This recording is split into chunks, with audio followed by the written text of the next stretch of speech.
2011's The Legend of Zelda Skyward Sword was both a beginning and an ending for one of Nintendo's most beloved franchises. Released on a system known for its casual appeal and unorthodox motion controls, Skyward Sword was a mixed bag of sorts.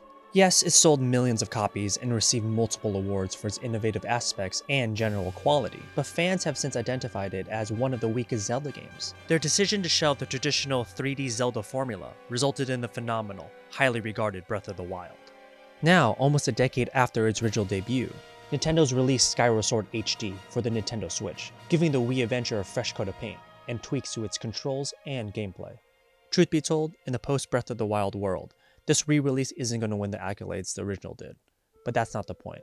Rather, revisiting the adventure via Skyward Sword HD gives us a better understanding of where The Legend of Zelda ended up 10 years ago and where it's going now.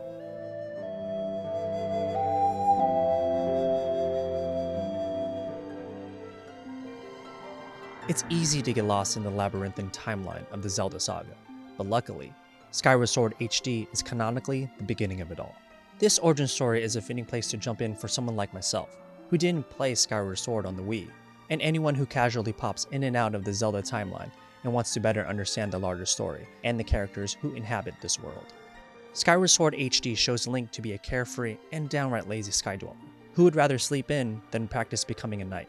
He's the character who has all the skills but doesn't know his true potential, and feels like more than a cipher wearing a green tunic. We also discover that Skyward Sword Zelda, the first reincarnation of the goddess Hylia, is just a normal Skyloft settler, sans the usual princess baggage. She's Link's childhood friend and happens to be mad thirsty for the hero of the skies. Witnessing the origin of the Link and Zelda character archetypes was surprisingly enjoyable, granting more life to the duo than in usual Zelda games.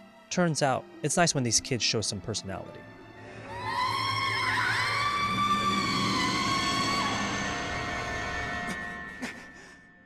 To be frank, Skyward Sword is as linear as a game could be. The follow the breadcrumb style gameplay, paired with your helper spirit Fi's obsessive handholding, can feel stifling, contrary to the spirit of adventure you might hope from a Zelda game.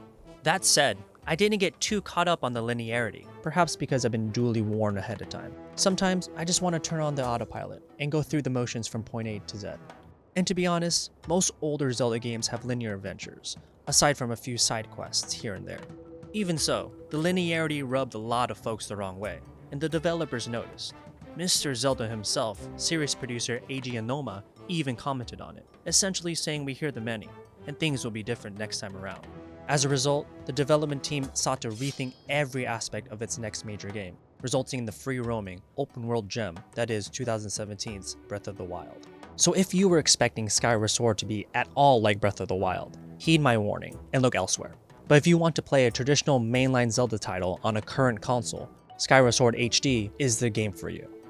Of course, I have to mention Skyward Sword's famous motion controls, which turned out somewhat wonky due to the Wii's middling hardware, and are one of the reasons the original version garnered its mixed reception. Many core aspects of Skyward Sword's gameplay are centered around motion controls. As expected, the remaster's motion controls are imperfect. Wrangling them in wasn't a fun experience. Yet, when it works, it's definitely satisfying. Slicing a Deku Baba in the right direction is fun, and dynamically aiming at a Gui and taking it down mid-flight is surprisingly gratifying. Luckily, the Switch version offers a new, optional control scheme that ditches motion control inputs entirely. Now, you can make Link precisely hack and slash in the correct directions using the right analog stick, which suited me and my playstyle just fine. The Switch version also lets you look around with the right stick while holding the left bumper. It's a bit clunky, but still a welcome addition. At the end of the day, Skyward Sword HD still puts a heavy focus on the motion controls, and it should be played, or at least tried, the way the development team intended. Will I continue using the motion controls instead of my Pro controller? Maybe not. The new gamepad style controls are great. Still, I may switch back and forth from time to time, to better grasp the essence of what the Zelda team was trying to accomplish here.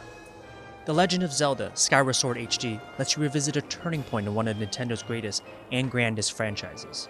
It's a rare chance to look at the past on a current-gen console, and it's helped me better appreciate what came after, even while feverishly waiting for the saga's promising future. And that's good enough for me.